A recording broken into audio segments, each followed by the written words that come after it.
Subscribe now and press the bell icon. Never miss an update. Polity की class चल रही थी और पॉलिटी की क्लास में हम सरकार के बारे में देख रहे थे। और जैसा कि आपको पता है, हमने इनसे पहले वाली जो क्लासें हुई उनमें सबसे पहले व्यवस्थापिका के बारे में देखा था। उसके बाद में हमने कार्यपालिका के बारे में देखा और कार्यपालिका में हमने राष्ट्रपति पढ़ा, उपराष्ट्रपति पढ़ा, प्रधानमंत्री पढ़ा और मंत्रिपरिषद हमने देख लिया था। तो यहाँ तक इस प्रकार हमारी कार्यपालिका पूरी हो चुकी थी। और कार्यपालिका की अगर बात करें तो सरकार का एक तीसरा अंग हमारा बाकी रह चुका है और वह तीसरा अंग है सरकार का न्यायपालिका। तो आज की क्लास में हम न्यायपालिका के बारे में पढ़ेंगे। तो सबसे पहले न्यायपालिका स्टार्ट करते हैं। तो बात करेंगे न्यायपालिका होती क्या है। तो हमने जब सरकार पढ़ा था, जब फर्स्ट क्लास ली थी पॉलिटी की, तब हमने देखा कि सरकार के 3 अंग थे। व्यवस्थापिका, जिसका कार्य था कानून बनाना, और व्यवस्थापिका को हम विधायिका भी कहते हैं और हर देश में इसका अलग अलग नाम होता है। और भारत की व्यवस्थापिका अथवा विधायिका को हमने संसद नाम दे रखा है, अर्थात भारत की जो व्यवस्थापिका है उसका नाम क्या था, संसद। हमने बात की कार्यपालिका की। कार्यपालिका का कार्य था कि संसद ने अथवा व्यवस्थापिका ने जो कानून बनाए, देखो व्यवस्थापिका का कार्य क्या था, कानून बनाना, और कार्यपालिका का कार्य था कानून को लागू करना। उसके बाद अगर बात करें न्यायपालिका की, तो न्यायपालिका का कार्य है कि व्यवस्थापिका द्वारा बनाए गए कानूनों की न्यायिक रक्षा करने का कार्य न्यायपालिका करती है। अर्थात जो व्यवस्थापिका ने कानून बनाए, उन कानूनों को लागू करने के पश्चात उन कानूनों की रक्षा करना, अर्थात कोई व्यक्ति अगर उस कानून का पालन नहीं करता है तो उसे दंडित करना। तो ये कार्य किसका है, अर्थात उन कानून की रक्षा करवाने का जो कार्य है वह कार्य हमारे किसको दे रखा है, न्यायपालिका का कार्य। तो इस प्रकार हमने न्यायपालिका का कार्य देखा। और न्यायपालिका अगर देखी जाए, है ना, न्यायपालिका के बारे में अगर हम ध्यान से देखें तो मैंने उस समय कहा था कि हमारी जो न्यायिक व्यवस्था है वह एक संघीय न्यायिक व्यवस्था है। कैसी है, संघीय, अर्थात केंद्रीय स्तर पर एक अलग न्यायिक व्यवस्था है, राज्यों के स्तर पर एक अलग होती है। अर्थात इसको जो न्यायिक व्यवस्था है, न्याय की जो व्यवस्था है, उसको हमने अलग अलग स्तर पर बांट रखा है। केंद्र स्तर पर देखा जाए, अगर पूरे भारत के स्तर पर, तो एक सर्वोच्च न्यायालय है। अगर अलग अलग राज्यों के स्तर पर देखा जाए तो राज्यों के स्तर पर हर राज्य का एक उच्च न्यायालय होता है, जिसे हाईकोर्ट कहा जाता है। ठीक, अगर इसी तरह हम देखें तो जिला स्तर पर भी न्यायालय होता है, तहसील स्तर पर भी न्यायालय होते हैं। इस प्रकार पूरी न्यायिक व्यवस्था को हमने एक छोटे से बड़ी इकाई तक हमने बांट रखा है। तो हम सबसे पहले जो हमारी जो टॉपिक चल रहे थे, हम उसमें सबसे पहले हम केंद्र सरकार ही हमने स्टार्ट किया, है ना। तो केंद्र सरकार में हमने केंद्र की व्यवस्थापिका देखी, उसके बाद हमने केंद्र की कार्यपालिका देखी, और तब न्यायपालिका में हम सबसे पहले केंद्र की न्यायपालिका, जिसे हम सर्वोच्च न्यायालय कहते हैं। केंद्र में क्या कहा जाता है, सर्वोच्च न्यायालय, अर्थात पूरे भारत की न्यायपालिका के बारे में बात करेंगे। तो भारत की अगर एकमात्र सर्व न्यायपालिका है तो वह क्या है, हमारा सर्वोच्च न्यायालय। क्लियर, जिसे इंग्लिश में सुप्रीम कोर्ट कहा जाता है, सर्वोच्च न्यायालय जिसे इंग्लिश में सुप्रीम कोर्ट कहा जाता है। ठीक, तो देखिए सबसे पहले सर्वोच्च न्यायालय का उल्लेख जो है, सबसे पहले जब हम पढ़ते हैं तो सभी उसमें हमारी क्लास में हम सबसे पहले अनुच्छेद ही देखते हैं। तो सर्वोच्च न्यायालय का जो उल्लेख है संविधान के अनुच्छेद 124 से 147 तक किया गया है। अर्थात इसका जो उल्लेख जो है संविधान में अनुच्छेद 124 से 147 तक जो है सर्वोच्च न्यायालय के बारे में वर्णन किया गया है। सबसे पहले अगर सर्वोच्च न्यायालय का उल्लेख जो है, एक एक्ट बना था 1773 का। कब का, 1773 का एक रेगुलेटिंग एक्ट बना था। और उस रेगुलेटिंग एक्ट के तहत कलकत्ता में एक न्यायालय की स्थापना की गई थी। कहाँ पर, कलकत्ता में, पश्चिम बंगाल के अंदर कलकत्ता है, वहाँ पर एक न्यायालय की स्थापना की गई थी। कब की गई थी, 1773 में। अर्थात अगर न्यायपालिका का इतिहास देखा जाए तो 1773 अंग्रेजों के समय का है। और उस समय जो न्यायपालिका थी वो एक अंग्रेजों के हाथ में थी, क्योंकि भारत का जो पूरा शासन था वह भी अंग्रेजों द्वारा संचालित होता था। तो इस प्रकार एक रेगुलेटिंग एक्ट बनाया था उस समय। उस एक रेगुलेटिंग एक्ट के बारे में अगर आपको ज़्यादा डिटेल से देखना है तो मैं इंडियन हिस्ट्री की जब क्लास लगाऊंगा तब आपको उसके बारे में पूरा समझा दूंगा। अभी आपको सिर्फ एक ही देखना है कि सबसे पहले सर्वोच्च न्यायालय की स्थापना 1773 में रेगुलेटिंग एक्ट के तहत कहाँ की गई, तो वो की गई थी कलकत्ता में। क्लियर। उसके बाद अगर बात करें तो इस कलकत्ता स्थित सर्वोच्च न्यायालय के पहले मुख्य न्यायाधीश कौन थे, अर्थात जो हमने न्यायालय बनाया उसके पहले मुख्य न्यायाधीश के संबंध में हमें क्वेश्चन पूछा जा सकता है। तो उस पहले मुख्य न्यायाधीश का नाम था सर एलिजा इम्पे। पहले मुख्य न्यायाधीश का नाम क्या था, सर एलिजा इम्पे। अब इस पहले मुख्य न्यायालय के बाद हमने क्या किया, 1935 में भारत शासन अधिनियम लाए। हम क्या लाए, 1935 में भारत शासन अधिनियम।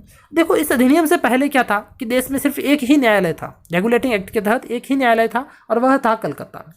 उसके बाद हमने भारत शासन अधिनियम लाया तो हमने क्या किया कि हमारी न्यायपालिका को संघीय न्यायपालिका का प्रावधान कर दिया। न्यायपालिका के तहत किसका प्रावधान किया, संघीय न्यायपालिका का। अर्थात संघ किसको कहा जाता है, भारत को एक पूरा संघ माना जाता है, अर्थात एक ग्रुप माना जाता है। तो हमने भारत की जो न्यायपालिका थी उसको अलग अलग स्तर में बांट दिया।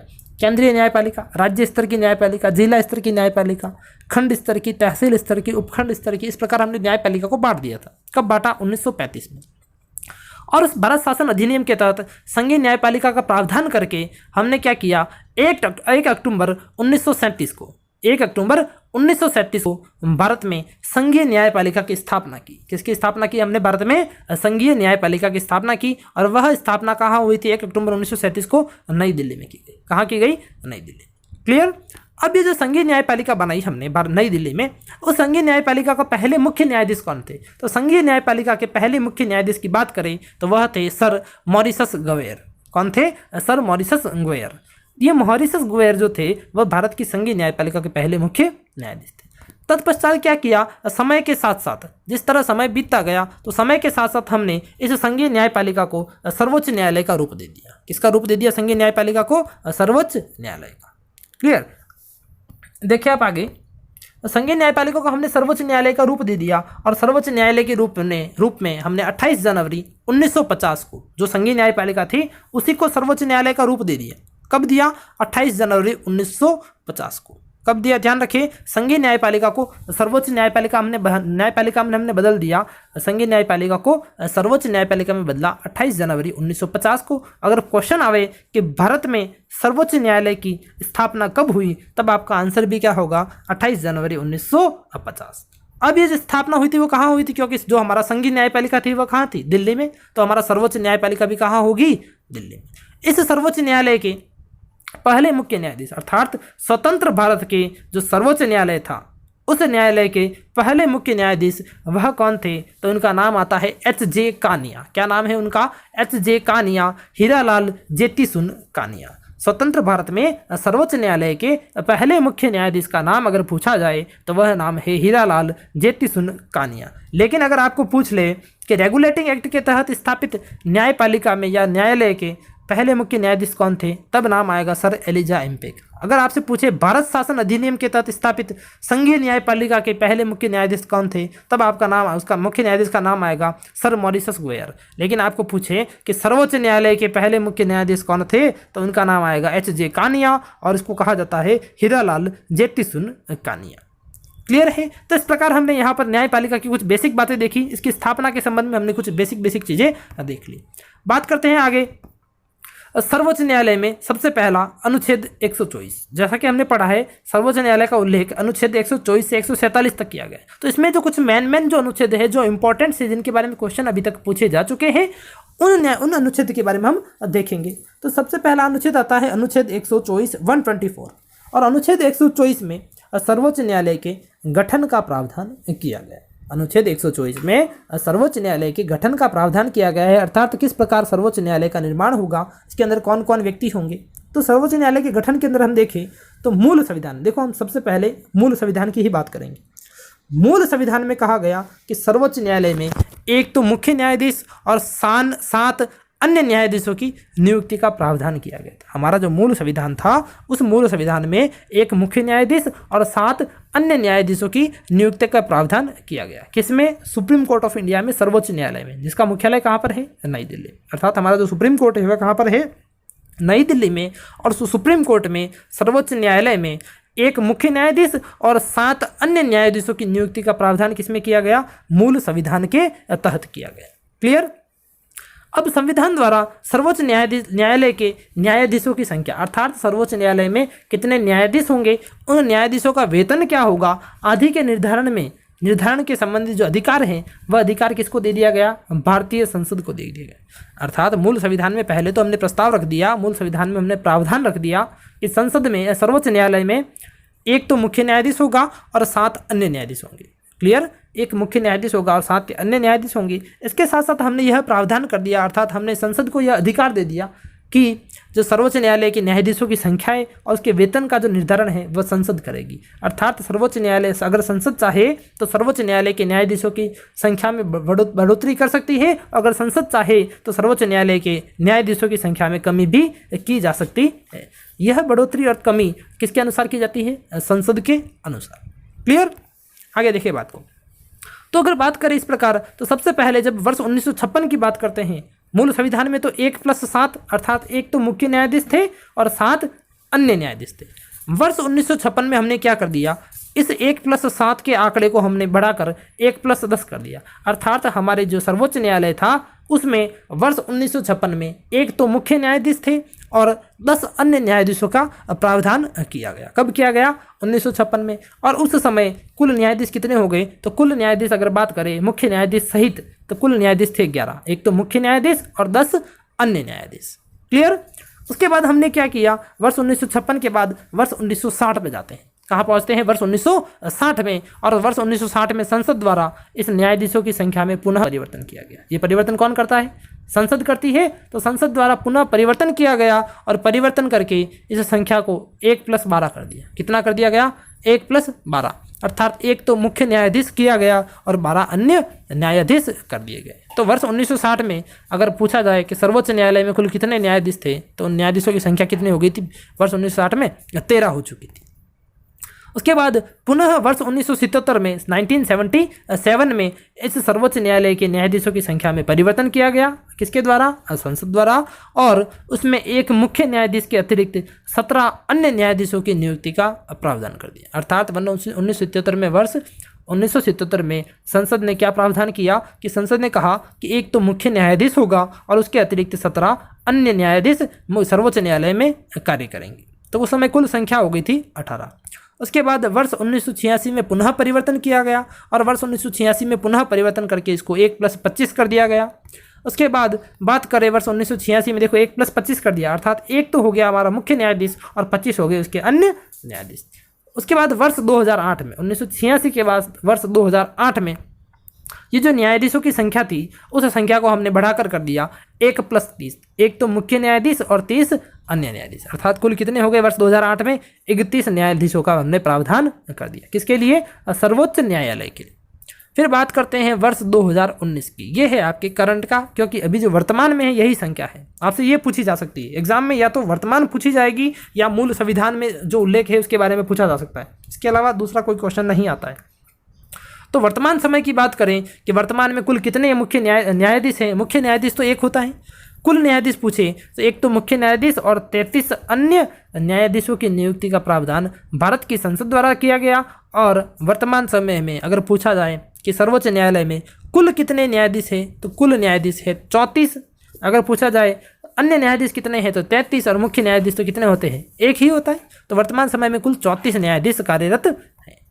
ठीक, बात करते हैं इन न्यायाधीशों की नियुक्ति के बारे में कि न्यायाधीशों की नियुक्ति किस प्रकार की जाती है। तो सर्वोच्च न्यायालय के मुख्य न्यायाधीश की नियुक्ति राष्ट्रपति द्वारा की थी। सबसे पहले सर्वोच्च न्यायालय का जो मुख्य न्यायाधीश है उसकी नियुक्ति कौन करेगा? तो सर्वोच्च न्यायालय के मुख्य न्यायाधीश की नियुक्ति राष्ट्रपति के द्वारा की जाती है। आगे बात करते हैं सर्वोच्च न्यायालय के मुख्य न्यायाधीश की नियुक्ति के संबंध में कि राष्ट्रपति किस व्यक्ति को सर्वोच्च न्यायालय का मुख्य न्यायाधीश चुनेगी। तो उस न्यायाधीश की नियुक्ति के संबंध में राष्ट्रपति सर्वोच्च न्यायालय तथा अन्य उच्च न्यायालय, या तो सर्वोच्च न्यायालय या कोई उच्च न्यायालय, उच्च न्यायालय किसको कहते हैं? जो राज्यों में होते हैं, कि ऐसे अन्य न्यायाधीशों से परामर्श लेता है जिनसे वह इस संबंध में परामर्श लेना उचित समझता है। अर्थात राष्ट्रपति क्या करता है? सर्वोच्च न्यायालय के न्यायाधीश अथवा जो उच्च न्यायालय होते हैं अलग अलग राज्यों के, उन न्यायाधीशों में से ही किसी एक व्यक्ति को न्यायाधीश चुनता है और उनमें से ही किसी की सलाह लेता है। सलाह के आधार पर राष्ट्रपति क्या करता है? किसी एक व्यक्ति को भारत के सर्वोच्च न्यायालय का मुख्य न्यायाधीश के रूप में नियुक्ति करता है। तो बात ध्यान रखें, सर्वोच्च न्यायालय के मुख्य न्यायाधीश की नियुक्ति किसके द्वारा की जाती है? राष्ट्रपति के द्वारा। सलाह किससे लेता है? तो वो सर्वोच्च न्यायालय के न्यायाधीशों से और उच्च न्यायालय के न्यायाधीशों से सलाह लेकर किसी एक व्यक्ति को मुख्य न्यायाधीश के रूप में नियुक्त करता है। आगे बात करते हैं यह जो नियुक्ति है वो किस प्रकार की जाती है राष्ट्रपति द्वारा। देखो, हम सर्वोच्च न्यायालय के जो मुख्य न्यायाधीश है उनकी नियुक्तियों के बारे में देख रहे हैं। तो उसकी नियुक्ति किस प्रकार की जाती है? तो सर्वोच्च न्यायालय का जो मुख्य न्यायाधीश होता है उसकी नियुक्ति सबसे पहले मैंने आपको बताया था राष्ट्रपति करता है।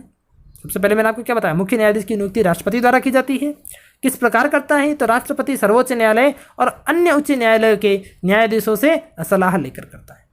ठीक, उसके बाद बात करते हैं, देखो हमने मुख्य न्यायाधीश की नियुक्ति कर दी, राष्ट्रपति महोदय ने मुख्य न्यायाधीश की नियुक्ति कर दी। अब मुख्य न्यायाधीश के अतिरिक्त मैंने कहा कि वर्तमान में समय में 33 अन्य न्यायाधीश भी तो है।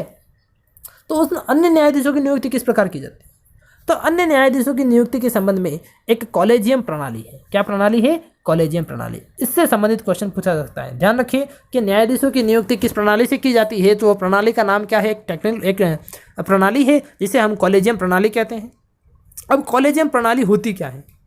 तो इस कॉलेजियम प्रणाली में क्या होता है कि सर्वोच्च न्यायालय का मुख्य न्यायाधीश एक तो कौन होगा, यानी कि टीम होती है, एक ग्रुप होता है, उसमें एक तो सर्वोच्च न्यायालय का मुख्य न्यायाधीश होता है, इसके अतिरिक्त 4 अन्य वरिष्ठ न्यायाधीशों का एक समूह होता है। देखो, एक तो क्या होगा, हम जो है मुख्य न्यायाधीश जो है उसके अतिरिक्त अन्य न्यायाधीशों की नियुक्ति करनी है हमें, तो अन्य न्यायाधीशों की नियुक्ति एक प्रणाली द्वारा की जाती है जिसे हम कॉलेजियम प्रणाली कहते हैं। और उस कॉलेजियम प्रणाली के तहत क्या होगा, एक तो आपके पास मुख्य न्यायाधीश होगा, यानी कुछ सदस्य होंगे, वह क्या करते हैं, जिसमें सदस्यों में एक तो मुख्य न्यायाधीश, कौन सा मुख्य न्यायाधीश, सर्वोच्च न्यायालय का, तथा 4 अन्य वरिष्ठ न्यायाधीश जो होंगे वह क्या करेंगे, उनका एक समूह होगा, 5 लोग हो गए, 4 तो वो और एक मुख्य न्यायाधीश, उनका समूह जो है राष्ट्रपति को कुछ नाम प्रस्तावित करता है। क्या करता है, कुछ नाम प्रस्तावित करता है, तथा राष्ट्रपति इन नामों में से ही किसी एक व्यक्ति को, कुछ व्यक्तियों को जितनी आवश्यकता होती है उसके अनुसार न्यायाधीशों की नियुक्ति करता है।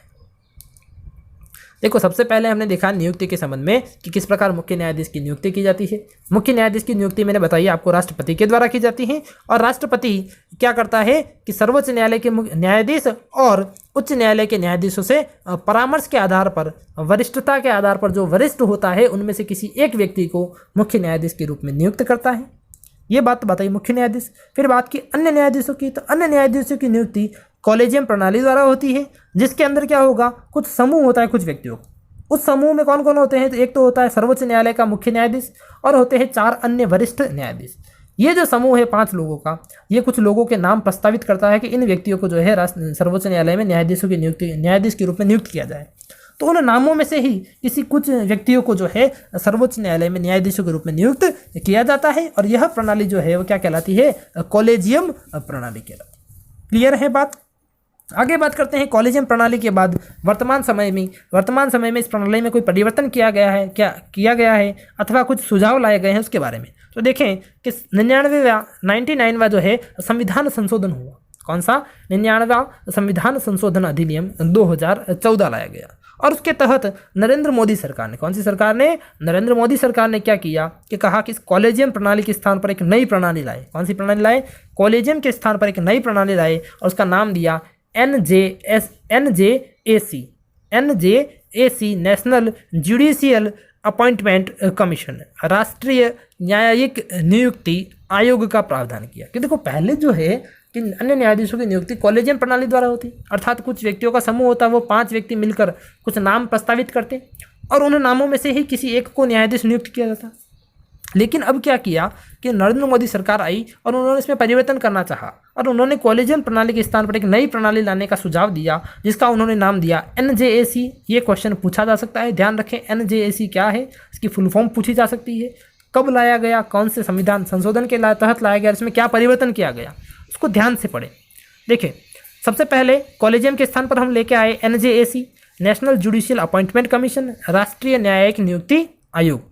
इसमें क्या हुआ, इसमें कहा गया कि इस NJAC में, अर्थात ये जो ग्रुप होगा NJAC का, इस ग्रुप में जो सदस्य संख्या होगी वह कितनी होगी, 5+1 होगी। कितनी होगी? 5+1। पहले जो सदस्य थे कॉलेजियम में वो कितने थे? 5 थे, और 5 कौन थे, तो वो हमने देखा सर्वोच्च न्यायालय का मुख्य न्यायाधीश था और 4 वरिष्ठ न्यायाधीश थे। लेकिन इस NJAC में उसमें कुछ परिवर्तन कर दिया गया, और इसमें कहा कि इस जो ग्रुप होगा जो राष्ट्रपति अन्य न्यायाधीश की नियुक्ति करता है, उस ग्रुप में कुल 6 सदस्य होंगे। कितने सदस्य होंगे? 6।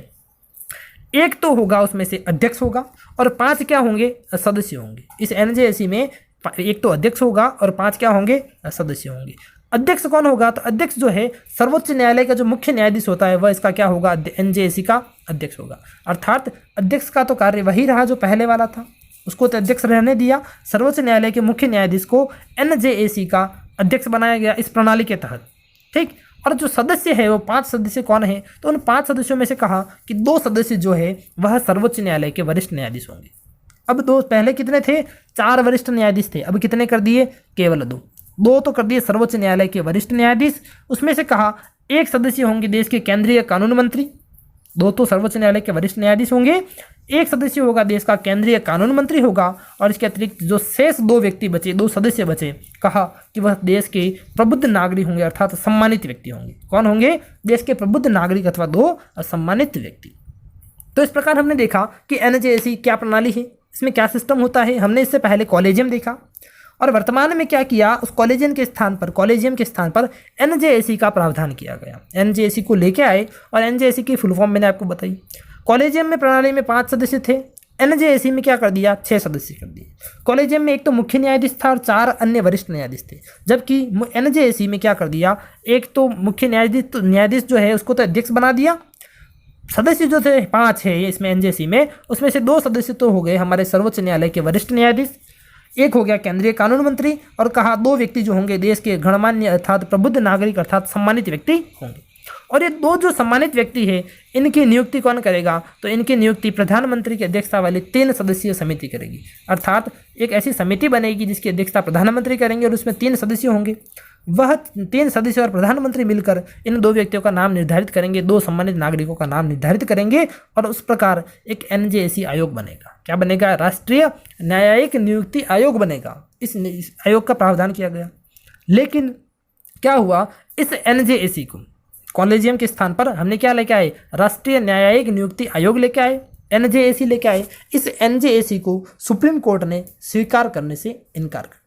इस एनजेएसी को सुप्रीम कोर्ट ने स्वीकार करने से इनकार कर दिया। क्यों किया, देखिए इसके पीछे एक रीज़न है। एक्चुअली क्या है कि एक जो सरकार सुप्रीम कोर्ट का इसको मना करने का कारण ये था कि इसमें जो है आंतरिक जो है हस्तक्षेप बढ़ जाता। इसमें जो जनता का आंतरिक हस्तक्षेप, अगर सरकार ऐसा कर लेती है अर्थात सुप्रीम कोर्ट इस प्रणाली को एक्सेप्ट कर लेता है तो जनता का आंतरिक हस्तक्षेप जो है इसमें बढ़ जाएगा, अर्थात इसमें राजनीति होने लग जाएगी। क्योंकि देश के कानून मंत्री भी शामिल हो रहे हैं, इसके अलावा देश के 2 नागरिक भी शामिल हो रहे हैं, तो हमारी जो न्यायिक व्यवस्था है वह लचीली हो जाएगी। तो इस न्यायिक व्यवस्था को सुदृढ़ बनाए रखने के लिए सर्वोच्च न्यायालय ने क्या कर दिया, इस एनजेएसी को प्रणाली को स्वीकार करने से मना कर दिया।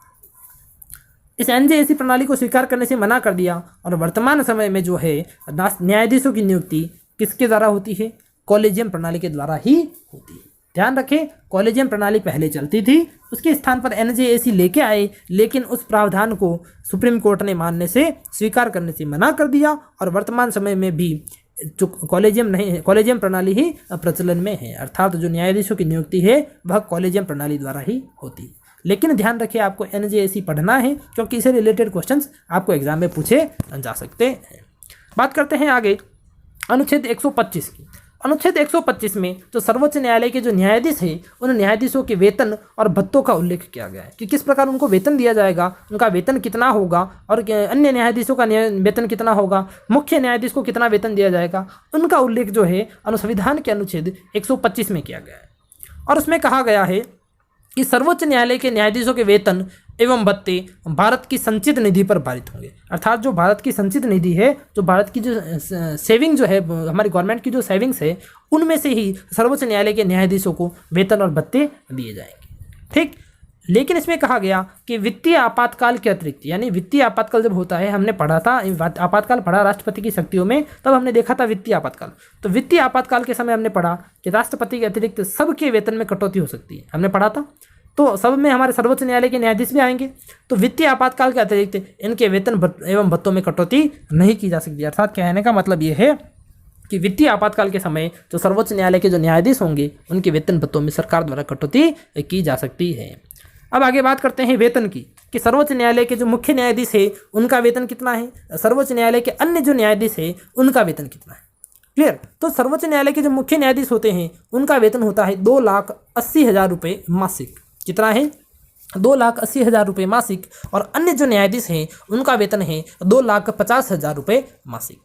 क्लियर, ये इनका मासिक वेतन है। 2,80,000 रुपये जो मुख्य न्यायाधीश होते हैं उनको दिए जाते हैं और 2,50,000 रुपये जो अन्य न्यायाधीश होते हैं उनको मंथली अथवा मासिक दिए जाते हैं। हम बात की हमने वेतन की, उसके बाद हम बात करेंगे आगे संविधान के अनुच्छेद 126 के बारे में। हमने अनुच्छेद 124 देखा, 124 में हमने नियुक्ति देखी, सर्वोच्च न्यायालय का गठन देखा, सर्वोच्च न्यायालय में न्यायाधीशों की संख्या देखी, हमने कॉलेजियम प्रणाली देखी, हमने एनजेएसी प्रणाली देखी, हमने अनुच्छेद 125 पढ़ा, 25 में इनके वेतन और भत्ते देखे। अब बात करते हैं अनुच्छेद 126 की। और अनुच्छेद 126 में सर्वोच्च न्यायालय में कार्यकारी मुख्य न्यायाधीश का उल्लेख किया गया। किसका उल्लेख किया गया है, कार्यकारी मुख्य न्यायाधीश। बात करते हैं कार्यकारी मुख्य न्यायाधीश होता क्या है, कि जब सर्वोच्च न्यायालय का मुख्य न्यायाधीश अर्थात सर्वोच्च न्यायालय का जो मुख्य न्यायाधीश है वह विदेश यात्रा पर हो अथवा कार्य करने में असमर्थ हो, यानी वह विदेश यात्रा पर गया हुआ हो या कार्य करने में असमर्थ हो, अर्थात वो कार्य करने में समर्थ नहीं है, उसका स्वास्थ्य ठीक नहीं है या कोई और कारण है, ऐसी स्थिति में वह अनुपस्थित रहेगा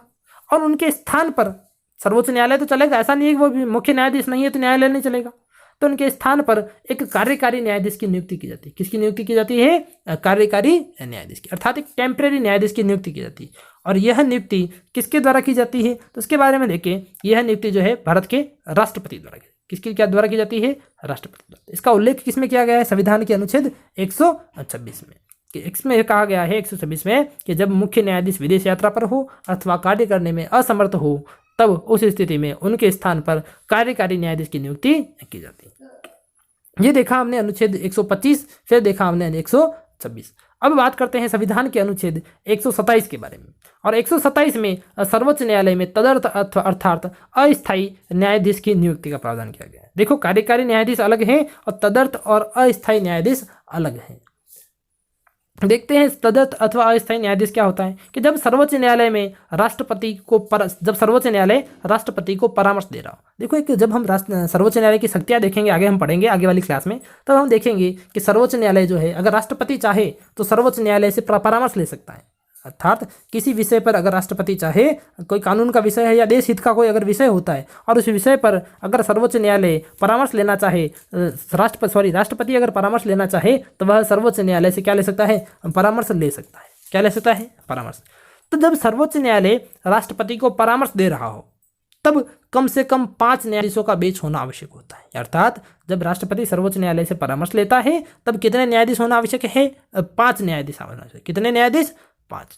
इसके अतिरिक्त अगर कोई संवैधानिक विषय हो, कैसा विषय हो? संवैधानिक, अर्थात संविधान से संबंधित कोई विषय हो और उस संवैधानिक विषय पर अगर सुनवाई हो रही हो न्यायालय में, किस पर? संवैधानिक विषय पर अगर न्यायालय में सुनवाई हो रही हो, तो 3 न्यायाधीशों को उपस्थित होना आवश्यक है। ध्यान रखिए इस बात का। मैंने कहा कि जब सर्वोच्च न्यायालय राष्ट्रपति को सलाह देता है, तब तो 5 न्यायाधीश होना आवश्यक है। और मैंने कहा कि जब किसी संवैधानिक विषय पर सुनवाई हो रही हो, तो कितने न्यायाधीश उपस्थित होने आवश्यक है? 3। क्लियर है? देखो, 5 और 3 का बताया। अब कुछ कंडीशन ऐसी आ जाती है जब गणपूर्ति अथवा कोरम कम हो, अर्थात जो न्यूनतम न्यायाधीश उपस्थित होने चाहिए, अगर वो उपस्थित नहीं हो, यानी जो 5 न्यायाधीश है, जब राष्ट्रपति को सलाह दे तो 5 न्यायाधीश होने चाहिए, और जब संवैधानिक विषय पर सुनवाई हो तो 3 न्यायाधीश होने आवश्यक हैं। अगर यह संख्या उस समय पूरी नहीं होती है, उस समय ये 5 नहीं हो अथवा 3 न्यायाधीश नहीं हो, तो ऐसी स्थिति में कार्यकारी न्यायाधीशों की नियुक्ति की जाती है। किसकी नियुक्ति की जाती है? तदर्थ न्यायाधीशों की नियुक्ति की जाती है। किसकी? तदर्थ। कार्यकारी न्यायाधीश हमने देखे कि जब मुख्य न्यायाधीश विदेश यात्रा पर हो, जब मुख्य न्यायाधीश कार्य करने में असमर्थ हो, तब तो किसकी नियुक्ति करेंगे? कार्यकारी न्यायाधीश की। लेकिन जब राष्ट्रपति को परामर्श दे रहे हो और उनके न्यायाधीशों की संख्या 5 से कम हो, तब अथवा संवैधानिक विषय पर सुनवाई हो रही हो सर्वोच्च न्यायालय में और उस समय 3 से कम न्यायाधीश हो, ऐसी स्थिति में राष्ट्रपति द्वारा, जैसी स्थिति में क्या होगा, ये संख्या जब कम होती है तो क्या है कि अस्थायी न्यायाधीशों की अथवा तदर्थ न्यायाधीशों की नियुक्ति की जाती है। क्लियर है?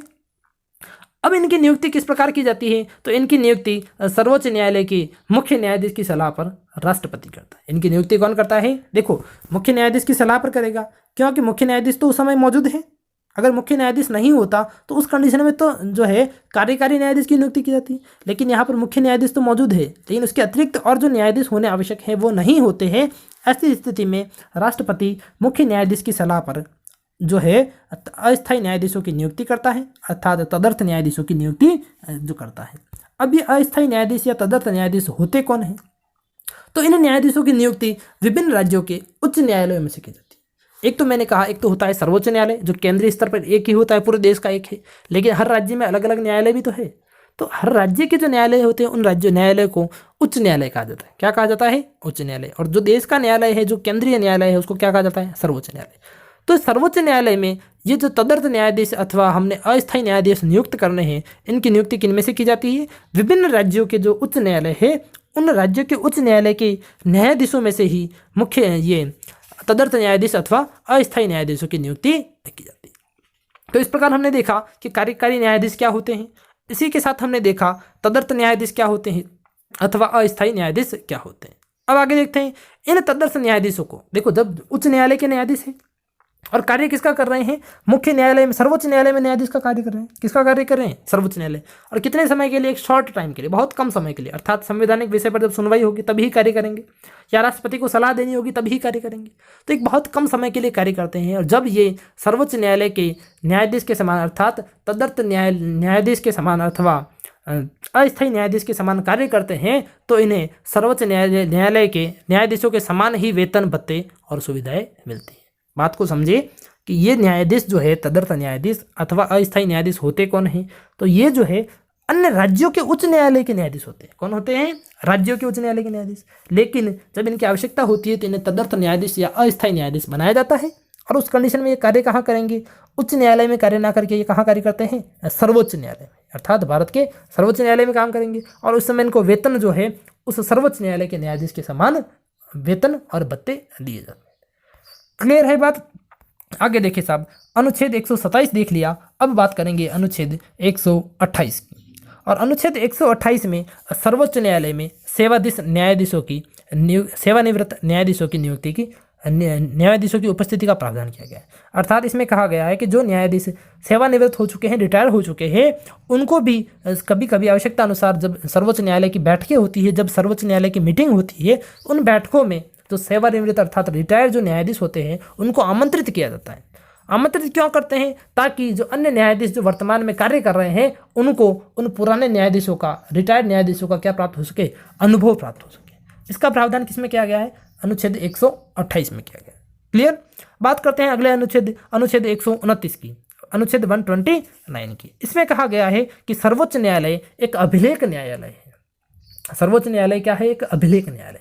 अभिलेख किसको कहा जाता है? देखिए इस बात को समझे कि सर्वोच्च न्यायालय में दिन प्रतिदिन की कार्यवाही को एक अभिलेख के रूप में रखा जाता है। अर्थात दिन प्रतिदिन की जो कार्यवाही हो रही है, जो फैसले लिए जा रहे हैं कोर्ट द्वारा, उन फैसलों को क्या किया जाता है? रिकॉर्ड करके रखा जाता है। क्या करके रखा जाता है? रिकॉर्ड करके अथवा स्टोर करके रखा जाता है। क्यों? ताकि उसका उपयोग फ्यूचर में अगर कोई, जैसे कोई केस हुआ, माना कोई केस चल रहा है, उसकी सुनवाई चल रही है और उस पर जो फैसला लिया गया, वैसा ही अगर फ्यूचर में कोई केस आवे तो उस पर क्या फैसला होगा, उसका निर्धारण जो है पुराने फैसले के आधार पर किया जाता है। अर्थात जो अभिलेख पड़े हैं, जो रिकॉर्ड्स पड़े हैं, उन रिकॉर्ड्स के आधार पर किया जाता है। अर्थात जो हमारे जो पुराने जो फैसले हैं, जो रिकॉर्ड्स हैं, उनका यूज वह स्वयं अर्थात सर्वोच्च न्यायालय स्वयं और अन्य अधीनस्थ न्यायालय है वह गवाह के रूप में कर सकता है। किसके रूप में? गवाह के रूप में। कि वो कह सकता है कि हाँ, हमने इस प्रकार का जो केस हुआ था पहले, उसमें हमने ये फैसला दिया, ये हम उसको जो फैसला है उस फैसले को गवाह के रूप में यूज कर सकता है। क्लियर? तो ये जो सारी बातें हैं, इन बातों का उल्लेख अनुच्छेद 129 में किया गया है। और ध्यान रखें, यह जो फैसले हैं, इन फैसलों का उपयोग स्वयं सर्वोच्च न्यायालय भी कर सकता है और अन्य कोई न्यायालय है वह करना चाहते हैं तो वह भी कर सकते हैं। इस बात का उल्लेख कहाँ किया गया है? संविधान के अनुच्छेद 129 में। बात करते हैं आगे संविधान के अनुच्छेद 130 के बारे में। और 130 में सर्वोच्च न्यायालय के स्थान का उल्लेख किया गया है कि सर्वोच्च न्यायालय कहाँ होगा, किस स्थान पर होगा। तो जैसा कि आपको पता है, हमारे भारत का सर्वोच्च न्यायालय वर्तमान में कहाँ पर है? नई दिल्ली में।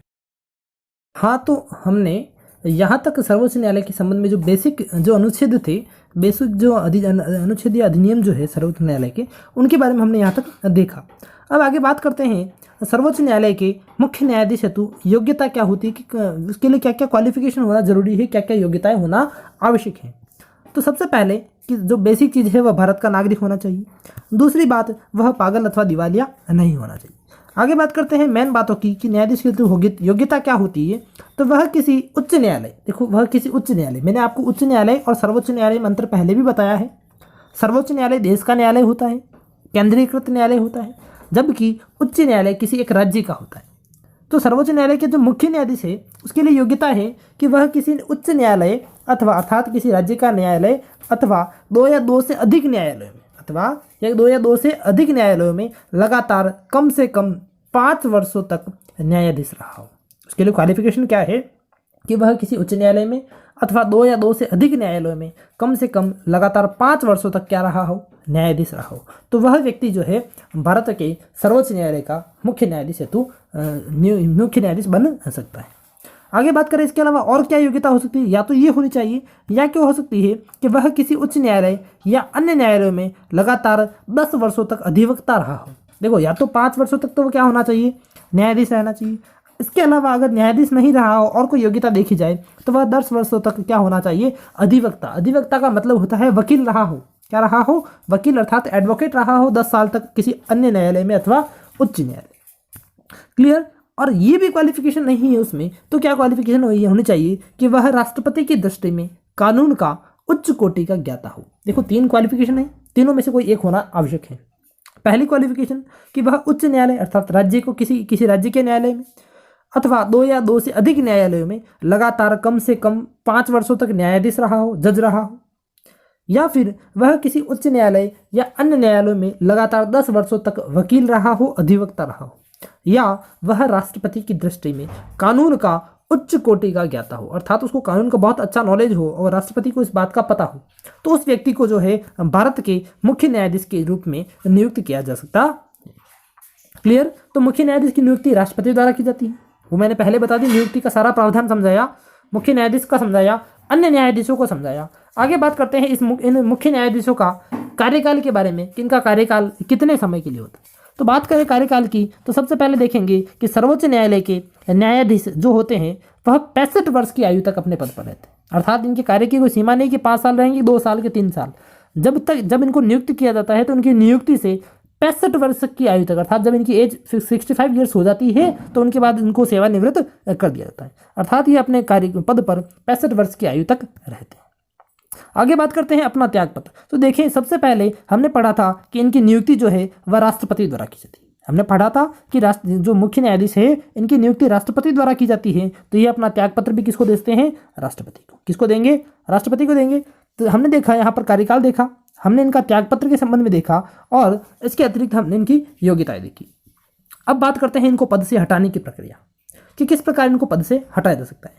तो मुख्य न्यायाधीश जो है उनको सिद्ध व कदाचार के आरोप पर अर्थात अनुशासनहीनता की, यानी अनुशासन नहीं कर रहे हैं, अनुशासनहीनता कर रहे हैं, या असंवैधानिक कार्य अर्थात जो संविधान से संबंधित है नहीं है, संविधान के विरुद्ध कोई कार्य कर रहे हैं, तब उन्हें न्यायाधीश जांच अधिनियम, एक अधिनियम है न्यायाधीश जांच अधिनियम 1968 द्वारा सर्वोच्च न्यायालय के न्यायाधीशों को पद से हटाया जा सकता है। अर्थात सर्वोच्च न्यायालय का कोई भी न्यायाधीश है, कोई जज है, उसको पद से किस प्रकार हटाया जा सकता है, तो उसका एक प्रोसेस है कि उस पर किसका आरोप लगे, अनुशासनहीनता का या असंवैधानिक कार्य करने का जब आरोप लगता है तो न्यायाधीश जांच अधिनियम 1968 के द्वारा उन न्यायाधीशों को पद से हटाया जा सकता है। यहाँ पर मैं सिर्फ मुख्य न्यायाधीश की ही बात नहीं कर रहा हूँ, सर्वोच्च न्यायालय के सारे न्यायाधीशों की बात कर रहा हूँ। क्लियर है। अब ये क्या होता है, किस प्रकार हटाया जा सकता है, तो इसको देखें कि इस हेतु यह प्रस्ताव जो है अर्थात अगर किसी न्यायाधीश को हटाना है और आप किसी को लगे संसद के किसी भी संसद के सदन में, देखो सबसे पहले कि अगर किसी न्यायाधीश को हटाना है तो उसकी प्रक्रिया बता दी, कैसे हटता है मैंने आपको बताया, क्यों हटता है कि उस पर अनुशासनहीनता का या असंवैधानिक कार्य करने का आरोप लगा हो। ठीक, अब उसको हटाने की प्रक्रिया है कि इस हेतु यह प्रस्ताव जो होगा अर्थात उस न्यायाधीश को पद से हटाना है तो प्रस्ताव संसद के सदन में प्रस्तुत करना होता है। कहाँ प्रस्तुत करना होता है, संसद के सदन में। और संसद के सदन कितने होते हैं, तो हमने पढ़ा संसद के 2 सदन हैं, एक लोकसभा पढ़ा था और एक हमने पढ़ा था राज्यसभा। तो अगर लोकसभा में यह प्रस्ताव लाना है, आपको कहाँ लाना है, अगर लोकसभा में लाना है तो लोकसभा की कुछ शर्तें अलग हैं, और अगर राज्यसभा में लाना है तो राज्यसभा की शर्तें अलग हैं।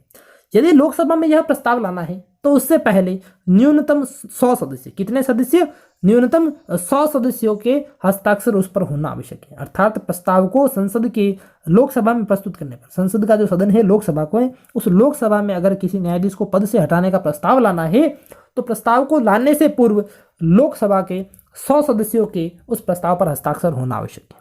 इसके अतिरिक्त अगर इस प्रस्ताव को राज्यसभा में लाना है तो राज्यसभा में लाने से पूर्व राज्यसभा के न्यूनतम 50 सदस्यों का हस्ताक्षर आवश्यक है।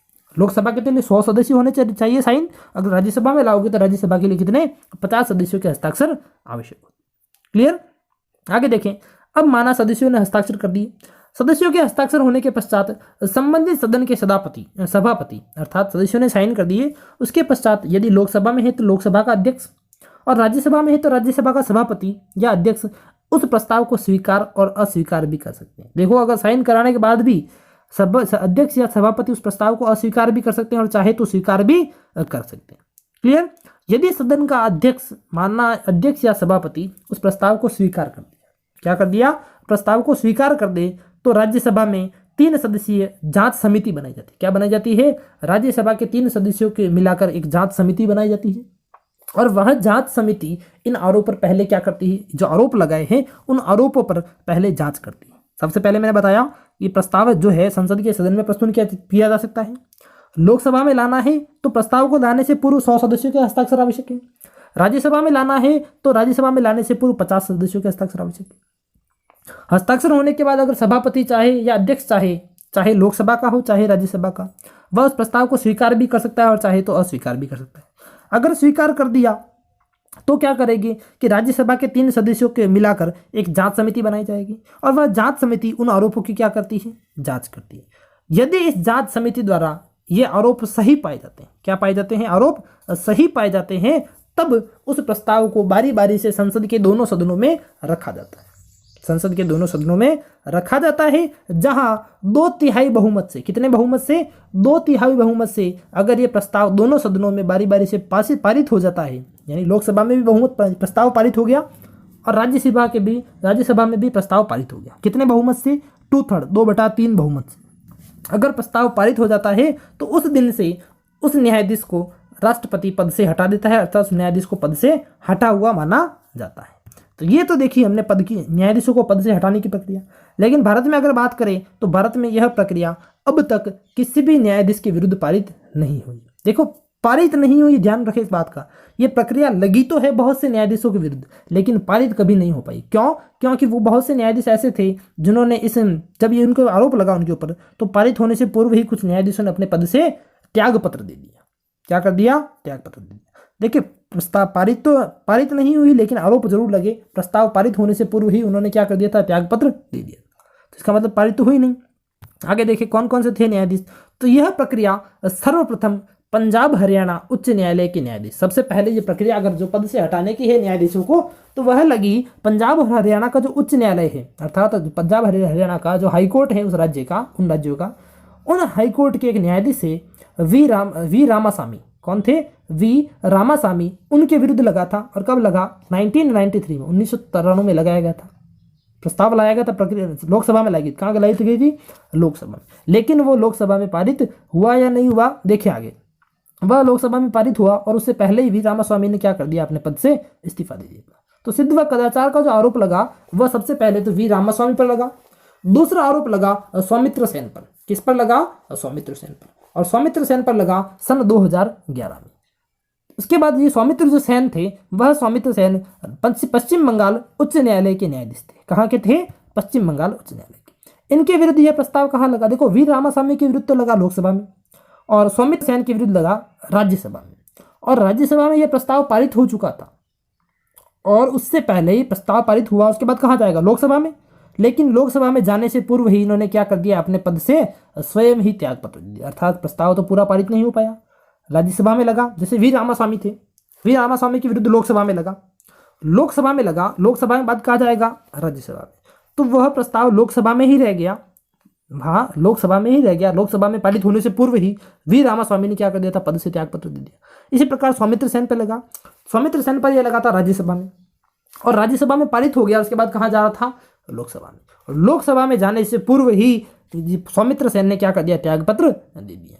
बात करते हैं आगे। सौमित्र सेन के बाद पीडी दिनाकरण, एक न्यायाधीश है पीडी दिनाकरण, और उन पर भी यह आरोप लगे थे वर्ष 2005 में। सॉरी, ये सौमित्र सेन 2001 है। सौमित्र सेन पर आरोप लगे 2001 में, पीडी दिनाकरण पर लगे 2005 में। और ये थे सिक्किम उच्च न्यायालय के। कहाँ के? सिक्किम उच्च न्यायालय के न्यायाधीश थे और इनके विरुद्ध भी यह प्रस्ताव राज्यसभा में पारित हो चुका था एवं लोकसभा में पारित होने से पूर्व इन्होंने भी अपने पद से क्या दे दिया?